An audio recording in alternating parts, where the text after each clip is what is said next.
सद्गुरु श्री ब्रह्म चैतन्य महाराज गोंदवलेकर, इनका प्रवचन 28 जनवरी।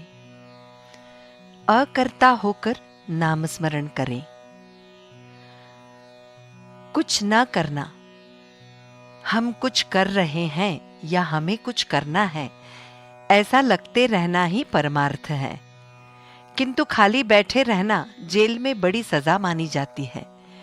देह से, मन से निरंतर हलचल करने की हमें आदत हो जाती है। देह को शांति से बैठने की आदत लगाना कठिन है। मन को शांत रहने की आदत लगाना उससे भी और अधिक कठिन है। और शरीर जब कोई कार्य कर रहा हो तब मन को शांत रहने की आदत लगाना बहुत ही कठिन है।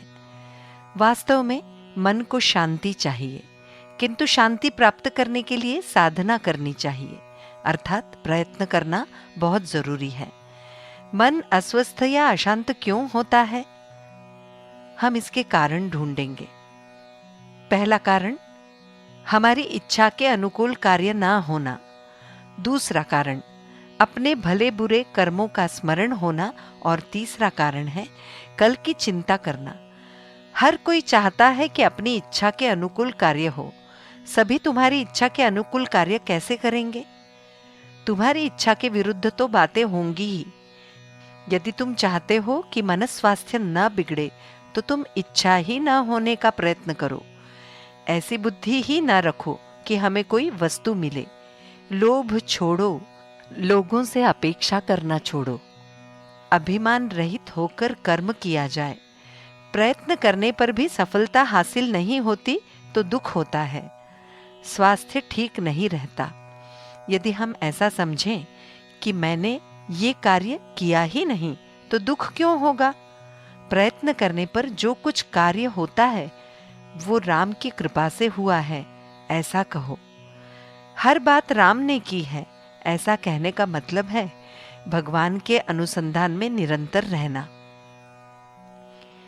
ये सधने के लिए अखंड नाम स्मरण करना चाहिए।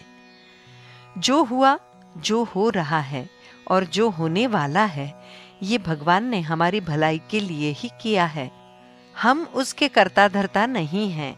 ऐसी भावना निर्माण होने के लिए अखंड नाम स्मरण चाहिए। संक्षेप में ये कह सकते हैं कि जो जो हुआ वो भगवान ने हमारे हित के लिए ही किया है। कल की चिंता भगवान को ही है। उसे जो अच्छा लगेगा वही करेगा। इसीलिए जो हो चुका है उसकी, अर्थात कल जो हुआ उसका स्मरण करना नहीं चाहिए, और जो होने वाला है अर्थात कल होने वाला है उसकी चिंता नहीं करनी चाहिए, और वर्तमान क्षण व्यर्थ नहीं गंवाना चाहिए। नाम स्मरण करते रहना चाहिए। पूरी गृहस्थी में अगर असली आराम यदि कुछ है तो केवल नाम स्मरण में ही है। जो परिस्थिति है उसमें संतोष न मानना देह बुद्धि का स्वभाव है। उसे हम हर जगह प्रयुक्त करते हैं। हम ऐसा कहते हैं कि जब तक सभी बातों का ज्ञान नहीं होता तब तक हम कुछ नहीं करेंगे। वस्तुतः सभी बातों का ज्ञान हमें मरने तक नहीं होता और हम कुछ नहीं करते। देह बुद्धि हमें भगवान का विस्मरण कराती है। इस देह बुद्धि पर हम नाम स्मरण रूपी जल छिड़केंगे तो उसकी वृद्धि नहीं होगी। मन परमात्मा के प्रति दृढ़ किया जाए और देह गृहस्थी की बातों में लगा रहे। जानकी जीवन स्मरण जय जय राम।